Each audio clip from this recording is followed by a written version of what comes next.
Audio. This podcast is called Obsessed. Joseph Scrimshaw and his guest get some secrets off their chest. You should listen. It's the best. Hello and welcome to Obsessed with Joseph Scrimshaw on Feral Audio. I am your host. I am still Joseph Scrimshaw. I can't change that. This week's podcast is bursting with bizarre powers, deeply personal stories that reveal the human condition, and yellow spandex, because it's all about the X-Men with television writer and producer Brian Bradley. As always, you'll also hear our co-producer Sarah Meyer interviewing random human beings around Los Angeles and seeing how they feel about the X-Men. Do they like the X-Men? Do they like Cyclops? Do they think he had too many pouches on his costume in the 1990s? Do they have any idea what we're talking about? Are they running away in terror, screaming irrationally about the mutant threat? We will find out. But before we dive deep into the uncanny world of the X-Men, it's time to answer a listener-submitted question about their personal obsession. I throw out requests for obsessions like this on my Facebook and Twitter, so if you have an obsession that you would like addressed, follow me on the social media as @Joseph Scrimshaw. This week, Gary Catalano says, I am obsessed with reading Wikipedia articles detailing lists of characters from every film, comic, book, TV show I come across. Is it someone's job to make sure those things are created? First, and most importantly, Gary, please know you are not alone. I read comic book and TV show Wikipedia entries all the time, like it's my job. It's so not my job. It doesn't pay anything. I don't personally know if there are wiki editors who maintain certain sections of the Wiktionary, but I'm sure I could look up that information on Wikipedia, but that would really eat into my precious reading about superheroes time. So regardless of actual facts, I will say yes, it is someone's job to make sure all of our Wikipedia articles are up to date, Gary, and that person is every single one of us. It is all of our jobs. Like democracy or live tweeting Game of Thrones, we all have to band together to make sure Wikipedia has detailed information on important topics, such as the fact that when Psylocke projects herself onto the astral plane, she appears as a butterfly, and sometimes, but not always, there are eyes on her wings. I mean, the great experiment of democracy hinges on the concept of an educated populace. And before I sat down to record this, I was ignorant. How can I vote when I'm this ignorant? I did not know this important and basic fact about the X-Men. I mean, sure, I know all about Colossus and Apocalypse and Jubilee and the Dark Phoenix, but I did not know that there was a member of the X-Men just named Joseph. I learned that he is a cloned copy of Magneto. I learned that he was raised by a nun named Sister Maria. I learned that he is capable of personal levitation/flight at high speeds and often produces a protective magnetic aura around his own body, but he cannot produce wormholes. I learned that just like almost every member of the X-Men, he died and came back to life. I learned all of that from the Wikipedia page, and yet no one bothered to answer the most important question: why the fuck is he just called Joseph? He's Magneto's clone brother. You could have called him Magbro. He can't produce wormholes. You could have called him No Holes. That's a great superhero name. He can control the magnetic forces of the very Earth itself, and no one thought to call him Pole Master, Iron Brain, Supplement, Nothing. I mean, don't get me wrong. I think it's cool there's a member of the X-Men that shares the same name as me, but it seems like a real dick move to not give him a code name. Like, this question came from a person named Gary. Great human name, but I don't think there should be a member of the X-Men just called Gary. So instead of thanking Gary for this question, I'm going to thank him by his cool code name, WikiReader. Thanks, Gary, the WikiReader. And thanks to all the people who spend all this time to put this info on Wikipedia so I can waste hours of my life finding out exactly how powerful Dazzler's eardrums are. Also, if you are a Wikipedia editor, please visit my personal Wikipedia page and change my picture to a good one. Right now, my picture is me in mid-performance, and it looks like there are feral raccoons in my pants. But enough about me. Let's talk some more about me. Here are some plugs. If you enjoy Obsessed Podcasts, you can support us by becoming a backer on Patreon for as little as $1 a month. Full info is on patreon.com/Joseph Scrimshaw. Or you can support all of the artists on the Feral Audio Podcast Collective by shopping at Amazon through our portal. Just go to feralaudio.com, click the Support Our Artist button, and go buy anything on Amazon, and some of the money will go to supporting Feral Audio. It doesn't matter what you buy on Amazon. This week, I'm recommending that you go to Amazon and you search out every X-Men comic book that has ever featured the great hero known as Joseph. Finally, shows. I do shows. Here in Los Angeles, you can check out Headcanon. It's a comedy game show about pop culture that I do with my pal Hal Lublin. Our next show is Friday, June 3rd at Nerd Melt Showroom with special guests Will Wheaton, Allegra Ringo, J. Elvis Weinstein, and Allie Gertz. But wait, that is not all. On Monday, May 30th, I'll be doing a live recording of Obsessed Podcast with Molly Lewis and Angela Weber, all about selfies. I'm also doing a double bill of stand-up and a live episode of Obsessed in San Francisco at Doc's Lab on Wednesday, June 22nd. That episode will be all about Netflix and will feature special guests Bonnie Burton and Rebecca Watson. For tickets and full info on all my shows, go to josephscrimshaw.com/live-shows. But now, sit back, use your mutant power to vividly picture stories from podcasts in your very mind, and enjoy Brian Bradley's fantastic tale of being obsessed with the X-Men. Hello and welcome to Obsessed with me, Joseph Scrimshaw. I'm sitting in my home with an awesome, funny human being, Brian Bradley. Hello, Joseph. Thank you for coming and doing this. This is exciting. Yeah, thank you. I've always wanted to be on your podcast. Oh, thank you. I have. Yeah, your lovely wife has been on my podcast. That's right, and she rubs it in my face. Oh, does she really? Yeah. It's just every night before bed? Yeah, I wouldn't say every night, but it comes up. She's on some kind of schedule. I can't figure it out. It just comes up erratically. Yeah, she you think knows everything's what she's going up well. to. No, and then... she'll wait for me to be happy for a moment, and then she'll...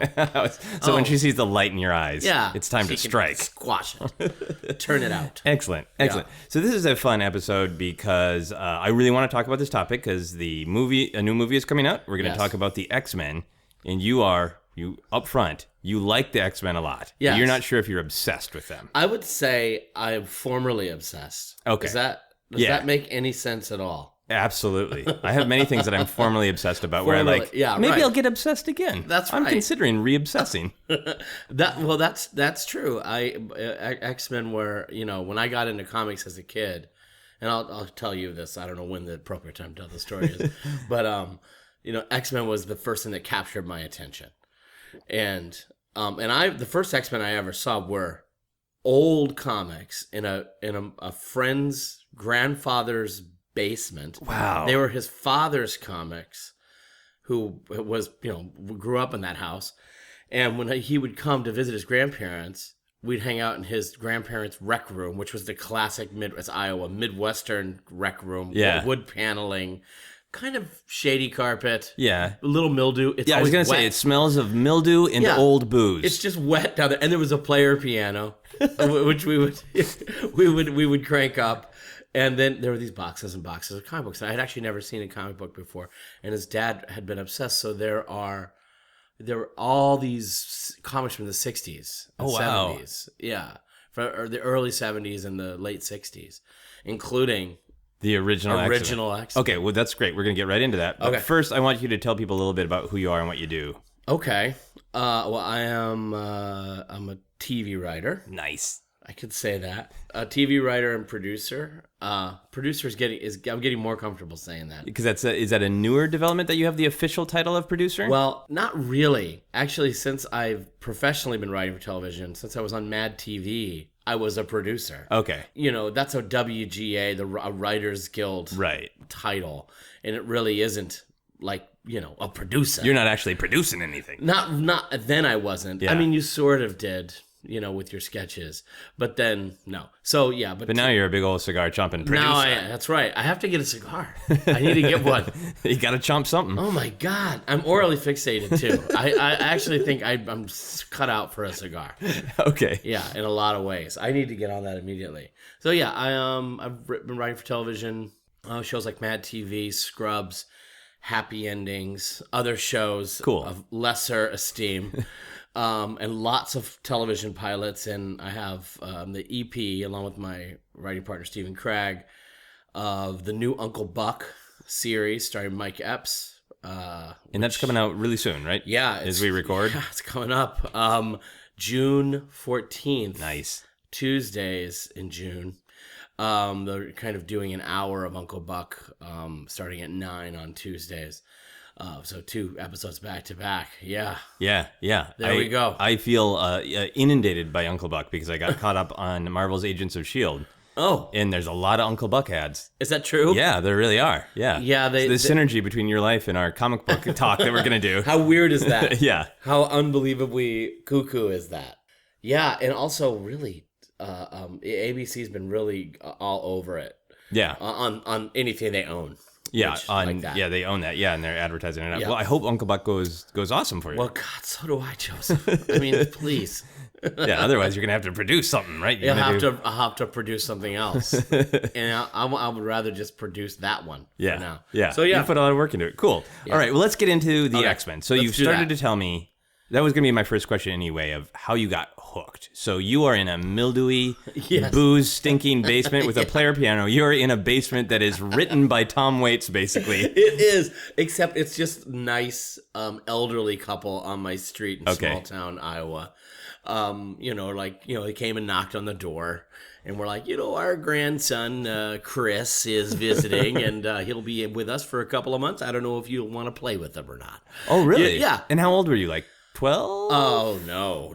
Younger? I was probably 8 or 9. 8 or 9, okay. And you accepted the invitation to play with the strange boy in the basement? Yeah, why not? Well, yeah. I mean, I actually didn't think anything strange about it at all. I mean, it's, just like it's a town of 2,000 people. Okay, so, right. Yeah. Everybody knows everybody. It's and you certainly know everybody on your street. Yeah. Including the retired farmer who lives down the street and stuff. And so, so I hung out with his grandson, who was actually kind of an asshole. Okay. But as it turns out. And like Cyclops? Yeah, he's a little like Cyclops. Okay. Yeah, he's more arrogant. I okay. think. He's less of a goody-goody. I don't know who he'd be. He's kind of snotty. So maybe he's like young Bobby from the Marvel, Bobby Dre from the Marvel universe, the cinematic universe. The Marvel cinematic, kind of snotty and, But he had all those comics down there, and and again, everything was in there. I mean, there was a number 3 Fantastic Four. Wow. There was all those like old Sergeant Rock comics. Man Bat was in there. Like these were old, mildewy, cracking comic books. And then I could take any of them home, and I stumbled upon the X-Men. This is early X-Men. It's all the originals.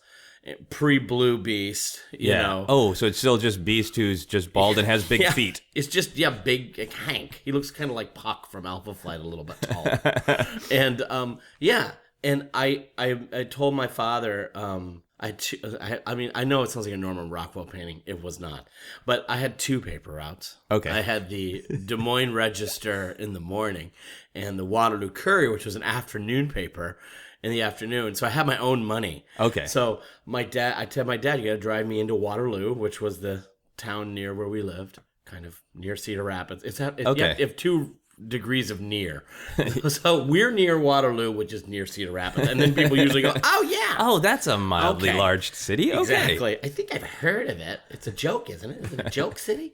But, he would drive me in. There was one comic book store in Waterloo. A pretty janky one. Yeah. And they made me a pull list, and I would go up every couple of weeks, and because it's pretty far away, and get my comics. So you got to binge read because you'd have a couple months worth waiting for you. Absolutely. And was it mainly X-Men you were collecting off of your love? Oh, well, New Mutants, X-Men, Spider-Man, big time. So we're talking, this is early to mid 80s then, if you're reading 80s. the New Mutants? Yeah. And Secret Wars. Right. That limited series, which I think is 84. Yeah, I think right around there. Right around 84. So that's when this is. Okay.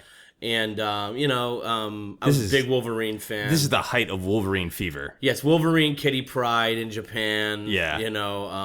Wolverine fever for sure. Yeah. Yes. So amazing that he's a great, well-drawn character, but he's so fit with the 80s, that idea of being just a little bit more extreme, that he was more violent and dark and brooding, and that he actually drank beer in a comic book, and he could be cut up and he'd just heal. It was there's something so... Well, he's a great, post-Vietnam, post-60s, 70s kind of... I mean, he has that Punisher kind of character. Anti-hero, Yeah, and just terrific. I mean, he was obviously, I loved him. I did love Cyclops. Cool. I always thought he was pretty cool. And I just, so that's how I got into X-Men. And did you relate to that general theme of the sort of misunderstood youth? Or was it more just like, these guys are cool? No. Or was it firing on political, social levels for you as a kid? They are great characters. Yeah. Like, they're great. I also liked some DC comics, too. I like anything where someone could sort of project energy from their bodies. Okay. Maybe not Dazzler. I still like that. Yeah. Projecting energy from your body. It's fantastic. Yeah. It's about as good as it gets. So they're terrific, terrific characters, but absolutely responded to their outsider status. Okay. I mean, it was really emotional for me because I remember, other comics didn't have that. I mean, it immediately jumped out to me that there was real problems. Yeah. They'd be in street clothes and kind of sad and bummed out, and and I just remember thinking, oh, there but for telekinesis go I. Yeah. That sort of outsider a little bit.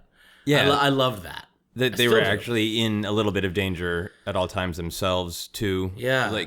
What a great fantasy for a kid to be like, nobody understands me. Nobody's going to accept me. They hate me just because of who I am. Yep. But I can shoot cool shit out of my body. Right. Like, imagine if every geek could do something amazing. Yeah, I guess I never really, at the time I probably didn't have that deep of a thought, but it was really what started me writing. Oh, really? Oh, absolutely. I mean, I give that all up to the X-Men and New Mutants. Because what I wanted to do was draw them. Oh, okay. Desperately, and I had no talent at all, like zero. Like, I would see what I wanted, and my hand would absolutely do something else. Okay. I have no artistic ability, truly, at all. So I'm frustrated by that. I just began to, in an effort to kind of get these things out of my head, I just began to write my own superhero stories. So you narrative, longhand, prose? Yeah, around 10 or 11. Probably about 11, going on 12. We had an Apple IIe computer, which is a great paperweight. Yeah. There's not much you can do with it. You can type stories about Wolverine, yeah, right? like 1987 or whatever. Excuse me, that's 85, right? Yeah. Yeah, we had it just before we moved to Florida. And I had basic. You could learn basic in junior high, So I taught myself to write a little word processor. Oh, okay. And I just used it to print up my stories on an Epson dot matrix printer. I can on the hear continuous it away. paper, that horrifying sound. Yeah, it really is like a horrible alien noise. It is. It should be used for in one of the new Star Wars movies for like an evil droid, because it sounds like an evil droid. Yeah, that's amazing. What kind of stories did you write? Was it just like Wolverine as a Mary Sue, as we would say nowadays, where Wolverine can do no wrong? No, I wasn't writing fan fiction. I was creating whole new teams of superheroes. Mutants or superheroes in general? They weren't really mutants. They'd be like a team, like the Defenders. Yeah, or the West Coast Avengers. They were like a lesser yes, those are kind of the sad sacks of the 80s. Sad sack team so it was really just the idea of coming up with these characters. Okay. Because that was the other thing that I thought was so cool about it, was they were all so different. They all had amazingly different personalities. Now when I sort of look back on it, I realize maybe not some of the best writing ever, but some of it's pretty great. And the world is amazing. Yeah. Yeah, I mean, it's definitely a style. I went back and reread the Dark Phoenix saga, once I was an adult, and I had forgot that, they just have thought bubbles where they explicitly and clearly understand all of their emotions in every situation and just say, I realize I'm feeling this because of this. And you guys are really mentally healthy if you can be thinking so clearly about what you need and want. A lot of times they're doing comedy while they're fighting too, which I would love. Yeah. So there's little bits. Wolverine's making jokes while he's sort of eviscerating somebody. Yeah, and he's the taciturn, quiet one. He really is. I loved it. Who was your favorite character? Who did you gravitate toward? I mean, now everybody loved Wolverine, but you said you liked Cyclops too. Yeah. Well, I really dug the battle between the two of them. Yeah. I completely understood them both. I think I liked Cyclops' power better. Really? That he could just shoot beams from his eyes? I just thought it was cool. I personally think it's cool, but I think we're in the minority there. Yes, and he looks cool. He's tall, thin, everything I'm not. And but I think my favorite character from the X-Men was probably Wolverine, just like everybody else. He's just cool. He's just a badass.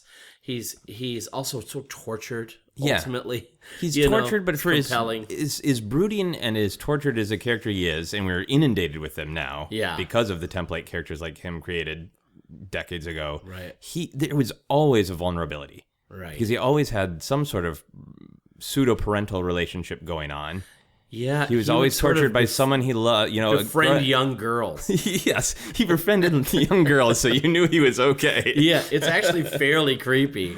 It really is. Yeah, I was just reading the new sort of rebooted X-Men, and now you've got old Wolverine. Yeah, Old Man Logan, is that right? Old Man Logan, right? And he's befriending young Jean Grey, who's now a teenager again. Okay. In the way that X-Men does all this with their crazy multiverse shit. And again, it strikes me now as a 44-year-old man as a creepy relationship. Yeah. It's fully creepy. That's really weird when you're coming into it with the baggage of we've told decades of stories that this guy is in love with this woman. Yes. But now he's an old man and she's a teenager. Yeah, it's not... Is Little Creepy Town. It's not okay. Now, Cyclops would never do that, right? Because Cyclops is a stand-up guy. He is. Maybe has some jealousy, whatever. Maybe a little bit of a stick up his ass. Yeah, I think rules. He would never. He wouldn't do that. He would stop himself and be kind of the brooding. Like he's like what he is. He's like an excellent athlete. Yeah, he's like a good-looking captain of the football team. Yeah, maybe the volleyball team. Yeah, I don't know how deep Scott Summers really is at the end of the day. Yeah, I don't think he's as complicated or as tortured as Wolverine because he's a straight shooter, which is kind of a pun, unfortunately, but because of his eyesight. But I never understood growing up why people hated Cyclops. Because my brother and I would sort of claim characters, and I could kind of like them, but he had claimed Wolverine. So I liked Wolverine, but I couldn't fully embrace Wolverine. So you went Cyclops. So I went Cyclops. Oh, nice. And this happened a lot where I would gravitate toward the little bit more of the stand-up guy, and I never really got why people hated Cyclops. Right. I related to him because he couldn't get the girl. So like, hey, great. Or he had the girl, but not really. He should get the girl, though. He should get the girl. He has the looks. Yeah, he has the training. I played a video game. This is maybe mid-2000s, just a not very good X-Men punching each other video game. And they each had a little phrase they said when they won. Right. And I figured out Cyclops' tricks, and I would win as Cyclops. And then Cyclops says, "Heart is what wins the battle." And it was just so dickish and annoying. I was what a douche. That's why people don't like you, Cyclops, you douchebag. You're such a D-bag. He also was kind of an awesome character, too. He just looked great. Yeah. Just a terrific looking character. Because I was also a Silver Surfer fan. Was Iceman. I really liked him a lot. I thought he looked cool in his full icy form. His new look is I haven't seen his new look. Is he shinier? Is he he's slimmer? He's a little slimmer. He's less of the kind of like just monotone one color look. He has a really dumb sort of a singlet on. Okay. And he's got these douchebag Guy Fieri glasses, which I want to write somebody and say, just get those off of him. Oh, yeah. I don't understand it. But, yeah. Yeah, I think I loved also the New Mutants had great... I mean, they're technically X-Men. Yeah. They had great characters, too. New Mutants was amazing, especially back in the 80s. Right, when they first worked. I mean, I got in on the ground floor. Yeah. Yeah, I loved them all. But Sunspot is also just terrific. And it was such a very well-drawn book too at that time. Yeah, Bill Sienkiewicz. Yeah, and just Sunspot's such a cool looking. I just like that kind of character. Yeah, so he was pretty cool. Plus, I think he's Brazilian or something. Yeah, he is Brazilian. Yeah, and that was the thing that I didn't like. I understood it on a rational just level. That they're all from different places because we really want to represent that being a mutant is a global thing. But thinking about it again as I was kind of preparing for this podcast, I was like, oh, wow, that was a really cool thing to do, to be introduced to all this diversity. And most of it's pretty cool, of not like diversity where like, well, you're from this place, so you're going to have this power that you would identify with this place.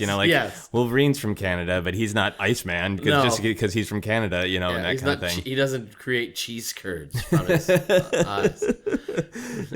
Shoot molten protein at people. I was going to ask you some theoretical questions about powers. Okay. If you had Wolverine's healing powers, what kind of irresponsible things would you do with them? Well, I'll tell you, I would. Here's the thing: I'm a hypochondriac. Okay. In real life, and as a child, I was too, and I think his power would cure me, literally cure me of it, and so I would do everything that I wouldn't do now. Like I would eat anything I want to eat. I would like try. I would not worry about blood clots in my calves. This is maybe from a 44-year-old perspective. Yes, so Wolverine's superpower to you is to be a little less neurotic? Marginally healthy and not neurotic. Yeah. No, I mean, I guess I would kind of do things that he would do. I would definitely try things that I wouldn't like. For instance, I just recently was asked by some friends, and I've been asked this in the past, and I really need a sort of standard card I can just send people with this answer, which is, hey, do you want to go skydiving? and my answer, it used to be polite, which is like, wow, that's interesting, but now it's just absolutely not. No, I absolutely don't way. want to do that. Yeah. That to me is an unforced error. Now, for you, is it just it is so terrifying it would not be fun, or is it this would be an incredibly dumb way to die? That's B. Okay. B. I just don't want people going, he didn't need to get in that plane. He really didn't. Yeah. He did that of his own volition. Okay. And he could be alive right now if he just didn't jump out of a plane of his own accord. That makes perfect sense. Yeah. That to me is just the shame. Maybe it's the Midwestern guy in me. The shame of people going, that was a dumb way to go. Well, when life is that hard and when you are worried about other health things, yes, to say, I'm going to throw myself out of a fucking plane. Absolutely. Yeah. I'm not doing that. So would you do it then if you had Wolverine's powers, though? Absolutely. So if you had Wolverine's powers, it would improve your social life because you'd be able to say yes to friends. Yes. When they ask you to jump out of a plane. That's correct. I'd be able to get involved in their fun things, like where they do zip lines over tree canopies and things. Okay. I'd be able to get involved with that without taking an ad advantage. Because you're like no to any of those things. Well, yes, I'm no to most of those things. Yeah. I like to stay on the ground. Yeah. I do. I was just I think in Hawaii. That's a solid choice. Yeah, I I don't mind like taking the kayak, in a hike or something like that. But I guess I ultimately not. For a guy that likes comic books and adventurous things, very adventurous myself, which I suppose is the description of 99% of all nerds. I think of a lot of people, I think that's what the power of some of the comic book and superhero storytelling is take these general attitudes of being heroic and apply them to, your troubles at work. Yeah. It doesn't mean go out and do incredibly dangerous things. It doesn't mean, hey, you know what Wolverine is like. At work, it just made me think of Wolverine and Kathy working together. And I just Kathy's instantly saw character? the whole them having a relationship. where Kathy's really excited to have such a attractive, fit, manly guy in her life, but he's so emotionally unavailable to her. And he just does whatever he wants. Yeah. And ultimately, she's miserable in the relationship. And I don't know what Wolverine is doing to Kathy, but it's changing. It's changing her. It's changing her. Taking her away from Cyclops. Uh-huh. Oh, I love that because Wolverine's got the great descriptive noise of his claws coming out of his Snikt. Goes well with Kathy's catchphrase. Well, that's what it would be. She would be having a cup of coffee. She hates Mondays. And she'd be having a cup of coffee in her apartment, I suppose. I imagine it's an apartment. I really don't know much about Kathy. And he'd snicked behind her, I guess, to pull some toast out of the toaster, because he doesn't mind getting electrocuted. No, he can take it. He can take it. And it's snicked and act! And that's what's going on all the time. He's startling her, I think, a lot. Oh, that's great.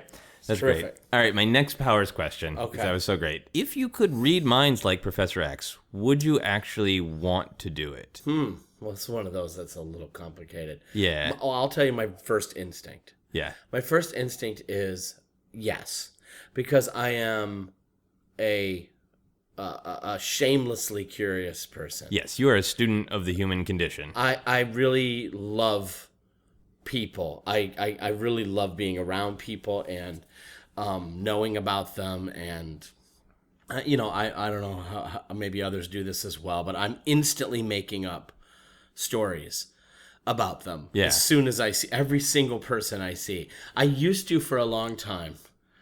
I would have an uncontrollable urge when I first met somebody to imagine what they looked like having sex. Every single person. Really? Old, not children. Right. But You're not Old Man Logan. Yeah, no, I'm not creepy old Logan. No, I would imagine, and it became a compulsion that I could not stop. So it started as a rational thing and then became a compulsion? Well, I think one day I was just like, oh, I wonder what they look, and then look like having sex, and then I'd sort of make a little thought experiment and imagine it for a second, and then it became a thing where I would just see people and instantly I would see them in some sexual position. Okay. So I became disgusted with myself. So I made a conscious effort to change it. Okay. And to change this compulsion. So now what happens when I first meet someone, I imagine what their wedding picture looks like. Aww. I try to look. And they're fucking in their wedding picture, Yeah, right? they're all fucking in it. It's they're pretty raw. It's pretty raw. It's like Russian porn. It's bad. I'm sorry. I took your nice thing and made it. No. So not I nice. did. I wonder. So I would. Well, look, you didn't do it. I did it to myself. I wonder. I would want to know about people, but then I wonder if it would ultimately make me sad. I think that's a terrible power. Yeah. Because having definitive knowledge about what other people are thinking about you is, I think, mostly horrible. Right. You just don't want it. Yeah, and I think it's makes you a nihilist pretty quickly. Yeah. And yeah, that's always the worst power to me is telepathy. Yeah, and Professor X is pretty tortured about it and how to use it in most iterations of the X-Men. Yeah. He does. He's always struggling. Jean Grey struggles too. They all struggle. Anyone who has that power is in misery. So you would reject it, even if it would. Yeah, I think that's not a power I would want to have. Yeah, I think that's pretty understandable, and also it makes sense because you like being curious about people, so you want to either investigate or imagine. I want to do that, but not just get an info download. That's boring. Yeah, I want to make it up. Yeah, and stuff. It might be good to have a telepathic with me. So once I make it up, I could go, Barry. I assume my telepathic friend's name is Barry.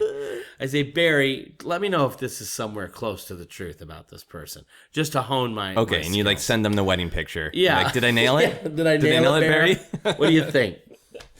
All right, my next power question is about Rogue. I really like Rogue. I like her also very emotionally conflicted power of weird power, touching someone and taking away their powers, up to sometimes killing them. And so that's the actual power. And then, of course, being conflicted of I can't touch people I care about. Right. So if you had Rogue's powers, would you use them to take away other people's abilities? Yeah, this is one of the things that's great about the X-Men. There are powers that suck. Yep. There are powers that are not, they can't be made into a fighting. Yeah. A fighting technique or applied to a team of superheroes. They're just bad powers. And I always loved the idea of that. And again, Rogue is that person. She, they kind of made her take, I think did she take Marvel Girls? Yeah. Ms. Marvel's. Yeah, I think it was Ms. Marvel. Danvers, yeah. That's why she can fly and why she's strong. Yeah. And at least in that. I think way back in the 80s, I think at this point she's been retconned in other ways to have strength and flight. And But she, in the 80s, that's how she was. So they had to give her something to do.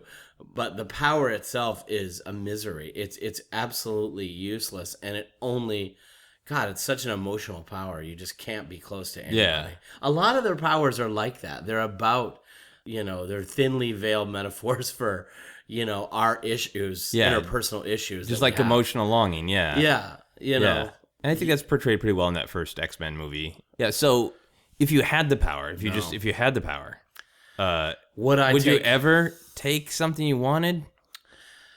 Yeah, I don't know why, but I'm saying no. No, I think it's pretty rational. I think if I had that power, I would be like a hoarder or something. I'd be like just alone. I'd secrete myself somewhere away from the world because no good can come of it. Yeah. Ultimately. What a terrible thing. No, so no. No, understandable. Yeah. I think I would be a little tempted.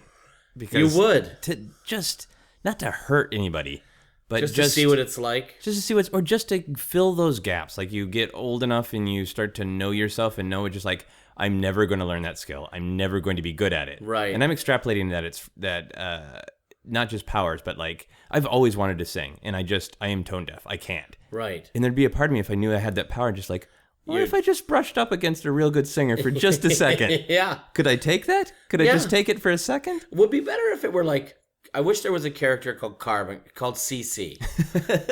CC is better than Ro. Yeah, for sure. CC is like, I'm going to carbon copy your powers briefly. You won't notice any difference. Yeah. But I'm going to take your singing ability for a half an hour. Yeah, for just a half an hour. That's a better power. Give it back, than the one where you take away, because again, that's the B-side, right? Right. You take away, so you go and you touch, Tom York to, and now Tom York can't fucking sing. Yeah.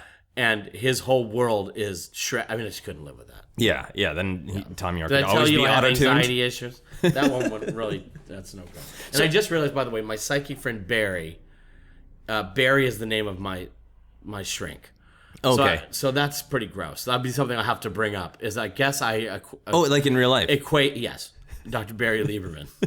And I think I must equate telepathy with my head shrinker. Oh, man. With my psychiatrist. Please come and relate Let me tell you what. Whole thing. This whole thing's a mess. Yeah. I'm a mess. Is he going to listen to this podcast? I think it's very unlikely. I think bordering on it's the smallest possible percentage. So I was certainly, and I certainly have neurotic tendencies, and I was certainly a kid who worried about things. Right. X-Men, I think there was more to worry about in the world of X-Men because every character had their own little personal drama like that. Yeah. The stakes were always very, very high. Right. Did it make you uncomfortable ever as a kid? Did it make Absolutely. you like too stressed out to be like, I'm binge reading 4 comic books in a row and I kind of can't handle the next issue? No, I mean, it made me uncomfortable, but I was always compelled. I just realized the other thing about them that I loved was, they had each other. Right. So I love the idea, even then, of a found family, Yeah. So a family that is you assemble as opposed to the one that you're kind of given. I think I was always really, really wrapped up in the sort of soap opera of their little team and jealous of these outsiders, these freaks who had found each other, found, this school and this man to sort of be their father figure, take care of them. You know, again, he does put them in a danger room where they can be killed. So sometimes I wonder what the fuck is up with him. But yeah. But I never really got like that. I never turned away from it. But I could remember just going, some of this feels adult. It's pretty adult. Yeah, even if you didn't understand what it was. I remember thinking that I was actually learning things about life and romance because there were a lot of romances. Storm and Forge, I think. So, and I remember thinking, oh, that's how relationships work. You try to work through it together, and then sometimes you have a conflict because you want to be the leader of the Morlocks. And you just have to compromise and find a way to make it work. That's it. This is a quick dumb question. Which sound effect do you prefer, Snikt or Nightcrawler's BAMF teleportation sound? God, I forgot about Nightcrawler. BAMF has come to have a different meaning now, which is great fun. I like Snikt. Yeah, I choose Snikt. Is it just because of the Wolverine love, or I like just the K? I think it's absolutely an aural thing. I like how it sounds. Yeah. But yeah, BAMF is really, though, descriptive. Like, it's a perfect kind of sound for him to make when I always knew what that was. Yeah. It's a soft, when he would disappear, I would always hear that, like it was soft. It was velvety, and it's good. But there's nothing more terrifying than hearing those claws come out. Yeah. Yeah. And it was well done of that. You're in trouble. Yeah, it's a sort of like superhero version of your parent yelling your whole name. Like, you're in trouble you're now. in trouble. When you hear Snikt, you're in trouble. You got your middle name, you got it all. One of the huge things that I thought about as a young X-Men fan was I wanted powers. Right. I wanted to go through that. And me too. so I want to walk you through if you were a mutant in that whole sort of fantasy that I think a lot of X-Men fans do. So we're going to start with you're a teen. Right. Prepubescent.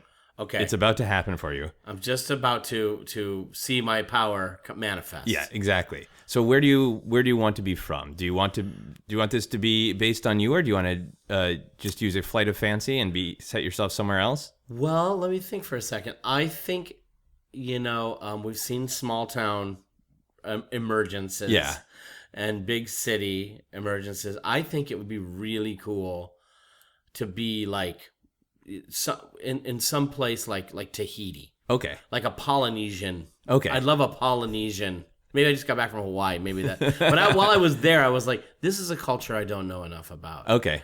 Yeah. And so I think that would be cool. Okay. So you're on a little island in, Micronesia. Okay, you're in Micronesia. Okay. All right. And you start to go through puberty. Right.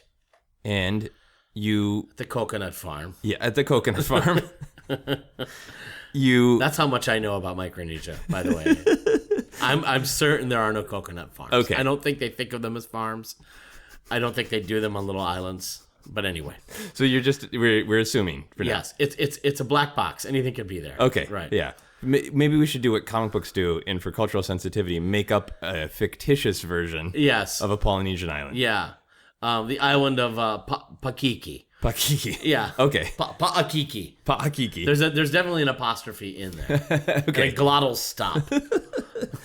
Okay. So you're going through puberty. It's a bummer, but exciting. Right. And something traumatic happens to make your powers emerge. What's this character's name, by the way?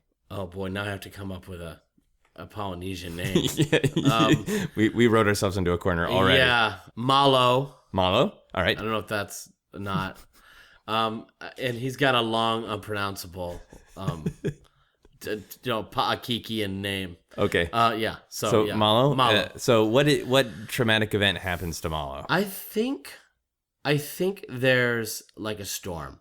Okay. I think there's a bad cyclone. He's poor. They're kind of subsistence farmers, like subsistence fishermen, and I think there's a bad tropical storm. Okay. That floods his shoreline village. And when his village is flooded, he is stressed out. His village is flooding. He's just getting pubes. Yes. What powers emerge suddenly to respond to the flood?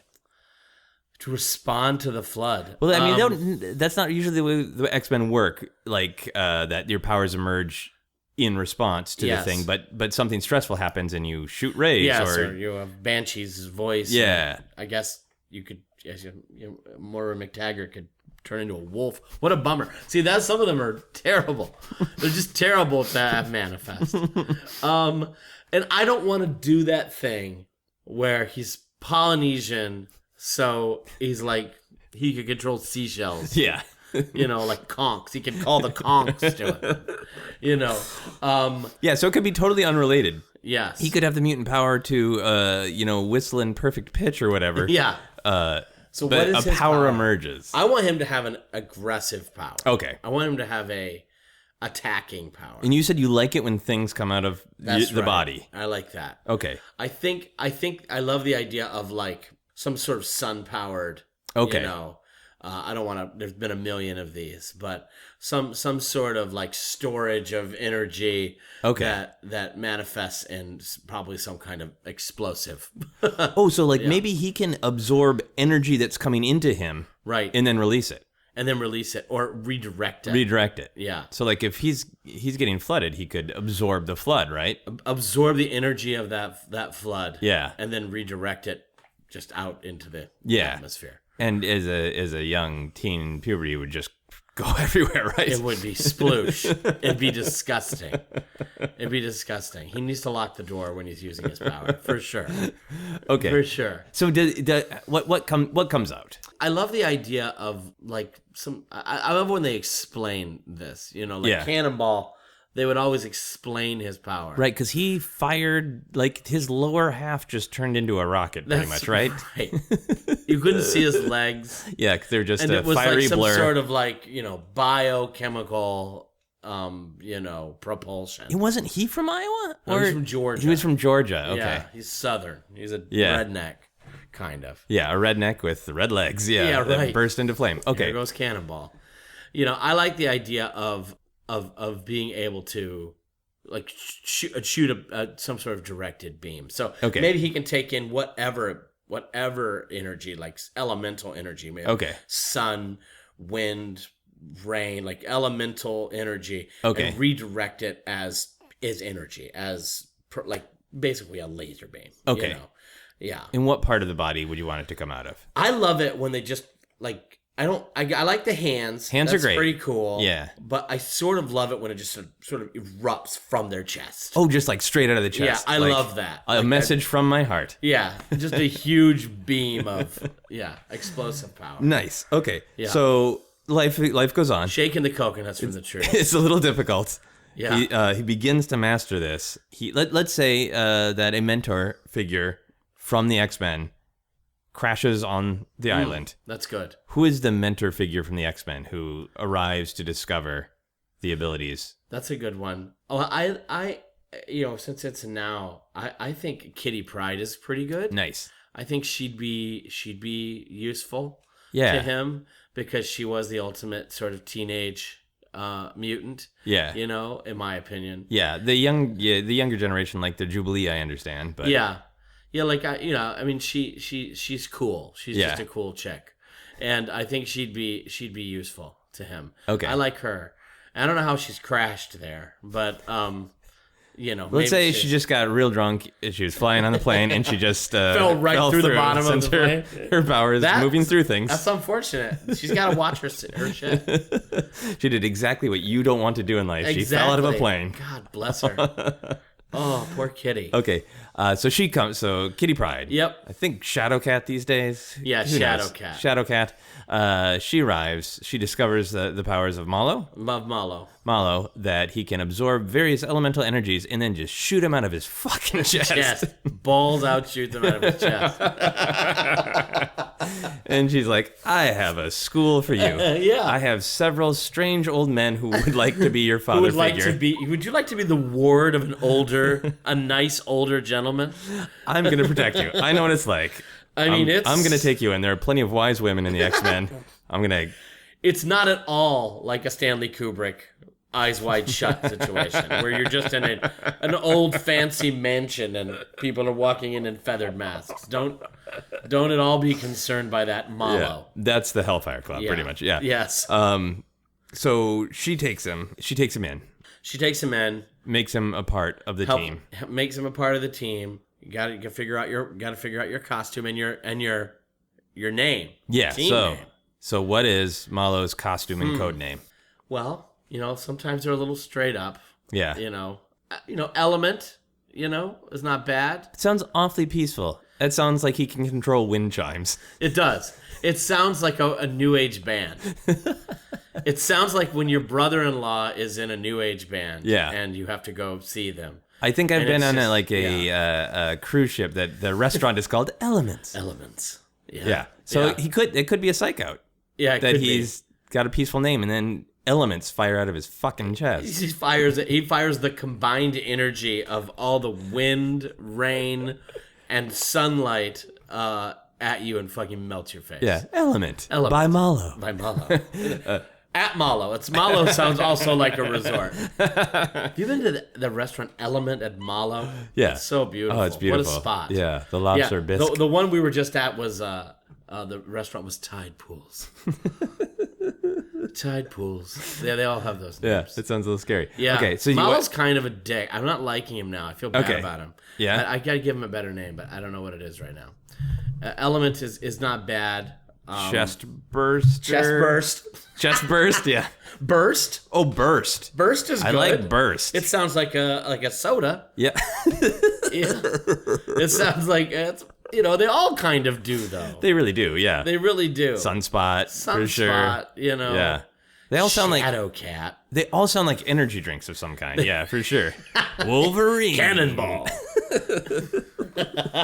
Are you guys ready to go rogue with your energy drink? Banshee. Storm in a can. Yeah, right. It works, yeah. They all are energy drinks. Yep. So, Burst. Yeah. You like Burst? I like Burst. I'm going with Burst. Nice. Okay, so Burst joins the X-Men. Now, as we've been talking about, they all have their sort of personal dilemma within the larger dilemma of the X-Men. Right. What is Malo's dilemma? Was he happy to leave his island? You know what would be terrific is I'd love him to be sort of overweight. Okay. So I love that if he's a kind of big, kind of doughy guy a little bit. I don't think we've seen that really. I mean, not that many. Outside of, like they don't the look Blob. great in it. Yeah, the Blob. A cruel character. It is a cruel character. And then they have Glob. Have you seen Glob? No. So yeah, this is in the newest X-Men. And this guy is the most fucked up looking thing I've ever seen. He's huge. He's got his shape is blob-like and vaguely pink. Okay. And inside you can see his skull and his bones, like suspended in like tomato, like aspic. Like it's like I don't even get it. Yeah. I guess he's big and strong. Okay. He's completely disgusting looking. Okay, so we don't gonna fat, slim, good body. Yeah. So we don't want to go body. that disgusting with Burst. But I like Burst being a little bigger. Okay, he's bulkier. He's husky, like actually husky, not an insult. Exactly. Not what your grandma says about you. I made sure to get it in a husky size for you because I noticed at Thanksgiving you'd gotten a little beefier. You've embraced the husky lifestyle. Yeah, be husky. You're beefy. Yeah, I think he's probably dealing, with the problems of living in a world where the ocean levels are rising and you live on a Pacific island. Okay. I mean, it's actually paradise there, but there's a lot of poverty. Okay. And a lot of pressures, environmental pressures on these people. They're the canaries in the coal mine, really. The Seychelles Islands in the Indian Ocean are going to be underwater in 15 years. Okay. Whole culture gone from the earth. So he would probably have that perspective of like, hey, it's great that we go out and fight all these fights to defend humankind and everything, but maybe we should go attack some oil companies. Yeah, maybe he is. Maybe he's like a little sick and tired of seeing, the traditional way of life there being just slowly eviscerated over time, by greed. Yeah. So I'd love him to be an anti-greed, have an anti-greed bent. Okay. Excellent. That's not bad. Yeah, I like that. So I'm liking Burst a little more now. You're coming around to Burst? Coming around. I think Burst is pretty great. I think it fits in. Yeah. It could be nice and distinctive. What is the distinctive noise that his chest blast makes when he fires the elements? Buzz-jump. Buzz-jump, I think it makes. Oh, no, that sounds great because it sounds like it's warming up with the buzz, and then jump is in your face. Yeah. I love it. Yep. Have you heard of the X-Men? I've heard of them. Have you read the comics or seen any of the movies? No, totally not. Yes. I was a big fan of the cartoon in the 90s. That's how I got into it, so that was where my heart is, I guess. Are you excited for the new movie? Oh, I'm so excited. I can't wait. Are you guys excited? 1, 2, 3. Yeah! Oscar Isaac's in it, right? Who's that? Well, who's your favorite X-Man? Cyclops. Yeah? Yes. Honestly, it's one of those childhood things that you're just kind of drawn to without really any rhyme or reason. It just felt right. I don't know. Cyclops was always just like, the point person, like, the one with the plan. In the movies, they've made Wolverine into the leader, but Wolverine kind of comes in and is like, I'm not listening to you, I'm going to do my own thing. And then the others are like, well, that's kind of interesting. I'm going to follow that guy. And Cyclops is like, all right. Who's your favorite character? Mystique. How come? Because Jennifer Lawrence. Yeah, definitely Mystique, I think. Oh, Mystique. Right? Yes. So Wolverine is named for an animal. What animal do you think would make the best superhero? Jaguar. I was thinking like bear would be cool, but then they're kind of like slow. Fish or cat? Maybe a pufferfish, because it's more of a surprise tactic. Ooh, I would have to say platypus, because it's like, it's not one or the other. It's like a mixture of a lot of different animals. If you could read minds, what would you want to find out? I think that'd be horrible. I'd feel so intrusive. I wouldn't want to know. It'd be like being a therapist, but you can't do anything about it, and it's just you hear everybody's stuff.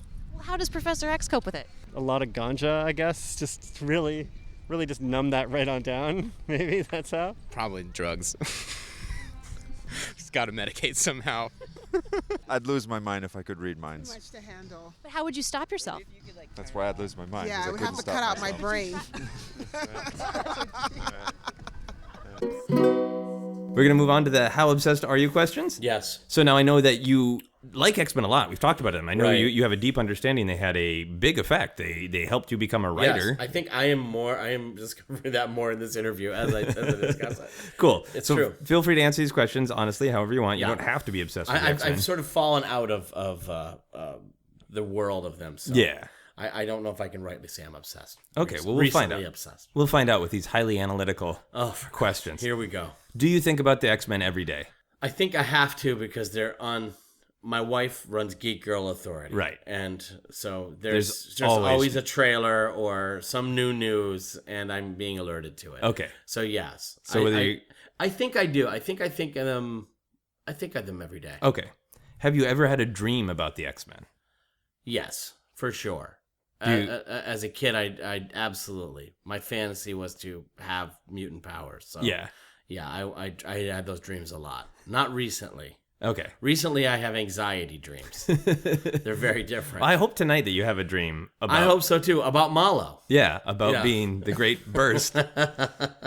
Would you name a child after a character in X-Men? I might give them a middle name. Okay. I don't know if I would torture them with the first one, but I could see. I would love to name a girl like Michelle Wolverine Bradley or Lisa Snikt Bradley. That's great. Yeah, That's great. I could see myself doing that. Do you think your wife Audrey would go along with it? No, I don't think so. Not for one moment. Probably because she would want to use something from Star Trek. Or Doctor Who. Or Doctor Who. Yeah. The Yes. kid could just have 800 middle names. Yeah, she's not into the X-Men at all. Okay. I mean, she likes them. She likes all that stuff. But, like, that's not her passion. Right. Yeah. I mean, I don't think I've ever met somebody who's just like, I hate the X-Men. Yeah, I actually don't know anyone who does either. And again, who hates the X-Men or even any of this stuff? Like, who hates Star Trek? Who Yeah. hates it? I mean, Yeah. I get it. You don't get it, or it's not for you. Yeah, I But guess how do you hate it? you can. It's easier to yell at people about being a nerd with Star Trek. There's a lot more attached to that. Oh, yeah. Maybe it just goes back to that sort of the coolness of Wolverine as an anti-hero and the coolness of like you Yeah. have to go through puberty, but you get to have powers. I don't know. There's something. yeah. There's something for such a geek thing. There's something cool about the X-Men. That's very true. Anyway, would you read or write X-Men /fiction? Well, I don't think I would write it, Okay. but I could see myself reading it. Okay. I could see it. I mean, I Check it think out, that's out of curiosity. kind of cool. I might have to Google that when I Yeah. get home and see. I think it's this whole /fiction thing is just absolutely fascinating. Yeah. And as a person who loves fan culture, and I think a lot about how fans interact with the things they love. Yeah. Like I have a book of Big Lebowski. They're scholarly papers. Oh, cool. About not the Big Lebowski, but about the fan culture surrounding the Big Lebowski. Right. And they're all these PhD papers or linguistics papers or semiotics papers, that are fascinating. I love that's how people love things. Yeah. So yeah, I could see reading it. I don't think I'd turn my nose up at it. No. I'm sure a lot of it's terrible, but I read a lot of terrible professional television writing. Believe me. Yeah. I'm no stranger to terrible writing. X-Men has always had, like you were saying, that relationship soap opera part of it. Yeah. And I think shipping is fascinating when you are relating to certain characters and Absolutely. to dig into like, well, why do you really want those two characters to hook up? It's fascinating Well, to it's me. also because it's, the best thing about storytelling and the idea of art, really, is that it does get us out of our mundane world. Yeah. It does make us look at ourselves. It makes us self-reflective, which in a world where we, I mean, there's a lot of navel gazing going on in this world, but not honest self-reflection. And I think, that's one of the reasons I think genre stuff has come to the fore. Yeah. There's many reasons, complex reasons, and some of them have to do with business and all kinds of things. But I think that it's come to the fore because that writing more directly allows us to view it's not obtuse or crazy. We know that in X-Men that they're standing in for all outsiders and all marginalized groups. It isn't a particularly subtle metaphor, but it allows us to. That's what science fiction does. That's even what mystery, detective fiction does. Noir fiction does. Is it allows us to look at that from a safe distance, and it's very, very healthy. Yeah. So I love it that people are writing /fiction because it means that they're thinking. Yeah. And awesome. That's great. Awesome. Here's the final how obsessed are you question. If you could not read or watch the X-Men without you or someone you love first being punched in the crotch, would you still read or watch the X-Men? God, me or someone I love? That's tough. It's a real jerk question. So the scenario is this: that there's a stack of trade, for the last 8 years, you can stack just of comics. Binge read and get all caught up on the X-Men. But I have to take a full punch in the balls. A full punch. Or give it to my wife or daughter. Yes. To get I will take a punch in the balls for that. Okay. I would. Now, who's doing the punching? I think this is another. Yeah, I think you're right to question it, and you can make up whatever you want. In my mind, when I picture it, it is a strange Grim Reaper-like specter whose only job is to punch people in the balls with his bony claw. Yeah. My worst nightmare is I say yes to this, and then it's like some MMA fighter. I hadn't thought about that. Whose arms are like he has like a real mutant power, like foreshortened ligaments or something. That when he cranks back his arm, it creates like a spring-loaded effect on his already bulging, muscly arm, and he punches right through my pelvis. It's not that. It's not that. It is. So to be clear, it's either that or this Grim Reaper thing. Yes, in the Grim Reaper, that sounds scarier. It sounds scary. That's I don't know, in my mind. Scary. Yeah, it's just a specter because it's just it's something that is like it did something wrong in life, and this is now it's like almost Dickensian ghost torture of it is doomed. What a terrible, to pop up and punch people in the crotch. And again, if that's what you're like, okay, I know I murdered all those prostitutes and. I'll take it. What's my eternal thing? You're what now? Really? Just because guy wants to read X-Men? And that's what I got to do is punch balls or crotches. Really, for the rest? No. Yeah. Right. I mean, that's gonna make him angry. True. And it's gonna make those punches really land. That's true, but this Spectre's doing it all the time, so he might be getting a little. He's phoning some of it in. I guess you just hope you get him on a bad day where he's distracted, or he's tired. He's got a lot. Yeah. Ugh. Not a day where he's just come from an argument with the devil. I just had an argument with my boss. Anyway, let's do this. Ugh. But you'd take the risk. Yeah, I'll take the risk. Okay. Cool. Sure. Can you make a noise to sum up your obsession with the X-Men? Boom, lamp. I like how on every iteration gets a little closer to Jerry Lewis. If Jerry Lewis made an X-Men noise, which is great. Yeah. Okay, so I've been rating people's obsessions. Okay. I give them a quantity of 7 and then something to indicate that quantity. So I'm going to give you 7 BAMFs. 7 BAMFs. So out of 7 BAMFs, yes, I think you are 4.5 BAMFs obsessed with X-Men. That's more than I thought I would be. Yeah. Well, when you said that it affected the thought of writing, when it inspired you to use that old technology, wasn't old then, but not super user-friendly. Not at all. Like, I'm going to work this hard because a useless device. I have stories I need to tell. No, it's true. You're right. And inciting that curiosity that you have about other people and other lifestyles. And that's the power of well-told, fascinating, interesting story. Yeah. It just reaches out and touches people. Yeah, so 4 out of 4.5 I'll take BAMFs? 4.5. Okay. I think that's... Right. I'm surprised, but it makes sense. Awesome. Yeah. Well, here are our final questions. They don't have anything to do with the main topic, but they can if you want. Okay. If you could travel in time and hug any writer, Who would you hug? Any writer. Hugging. See, that's interesting. Yeah. There are a lot of writers I'd like to meet, but I don't know if I want to hug them. Okay. Fair enough. Yeah, because some of them are just in their filth. Yeah. But I don't want to hug Ernest Hemingway. And I don't think he'd want to be hugged by me. Who would I like to hug? I might like to hug Anais Nin. Oh, really? Because I think I could turn that hug into something sexual pretty quickly. I think she. You want a sex hug? I want to see if it's a gateway to something. Okay. Yeah, she'd be good to hug. I might like to hug Shakespeare. Oh yeah, too. yeah. I think he's a theater guy. I think he hugs. Oh, for sure. Yeah. And he goes out to the tavern. Yep, and he gets absolutely. loaded. Yes. I would hug Shakespeare or Anais Nin. Okay. Shakespeare because he's amazing. It's the foundation of it all. Anais Nin because I think I could actually close the deal. Okay. Yeah, I do. I just feel it. These are well-reasoned arguments. Okay, thank you. If you could write one single word on the moon, big enough so that the whole world could see that one single word, right? What would you write? I might just write relax. That's good. I think that's what we suffer from. Yeah. I think it would be nice to look up at the moon at night and get a little bit of a reminder, like one of these little posters inspirational posters.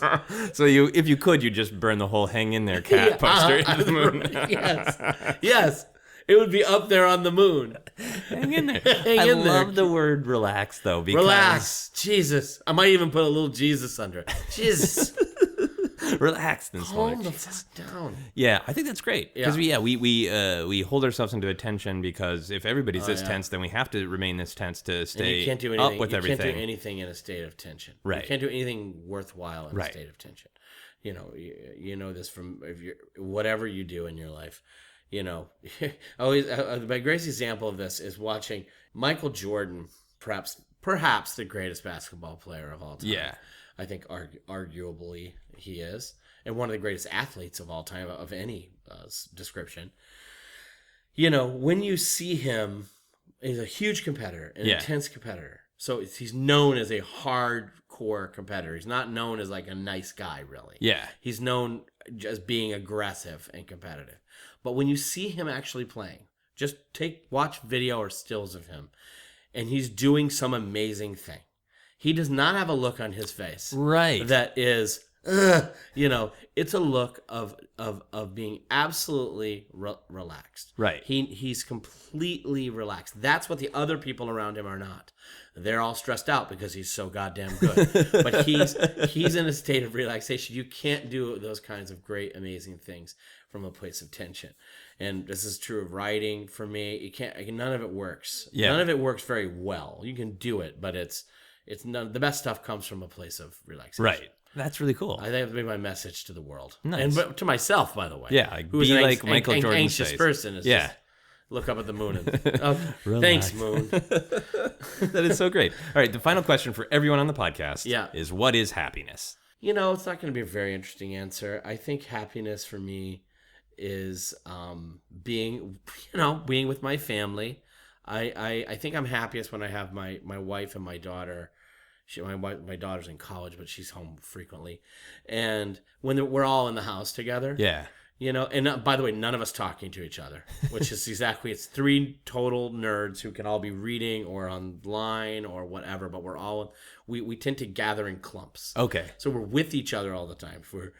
We're outside in the backyard. Yeah. We kind of go where the other ones are, but we're alone together. And I kind of, that makes me very happy because it's with two people who really get me and whom I really get. There's nothing better than that. And you're just at peace. Yeah. It's just like that's the equilibrium place right there. Because they aren't trying to quiz me and we can, or talk to me or vice versa. Sometimes I think we can be, we get each other pretty well. So I'm lucky that way. So that makes me happy. That's cool. Yeah, I think there is a peace in that silence as well as being surrounded by the people you love, but also that peace in that silence. Yeah, and there's nothing like having a little team. I mean, people who don't have families, I totally respect that. I didn't even mean to have one. I had my daughter when I was 21 years old on accident, junior in college. But people who, there's something about a little squad. Yeah. I mean, it might be why I've written so much television that's about families. Yeah. You know, and I never thought that's who I would be as a writer. Yeah. But, you know, when I think of things all the time, they're always about families and about the intricacies of being in those complex relationships, you know, because I find them fascinating. Yeah. You know, so yeah, there it is. That's great. Yep. Thank you so much for doing the podcast. This was fun. Thank you for having me. Yeah. I'm really anxious to cool. go read some X-Men. Yeah, I know. I don't know if this new. I'm not a fan. I'm gonna get the next chunk of them and see. Old Man Logan is cool, but but a little creepy. A little creepy. He's got his family too, but it's a little creepy. Guy Fieri, Iceman is no bueno. Thank you very much. Yeah. That is our podcast. All right, thanks. You've been listening to Obsessed. Joseph Scrimshaw and his guest shared some stories with the rest. Rate 5 stars if you're impressed. Snikt. Bamf. Bamf. Bamf. Berg. Floosh.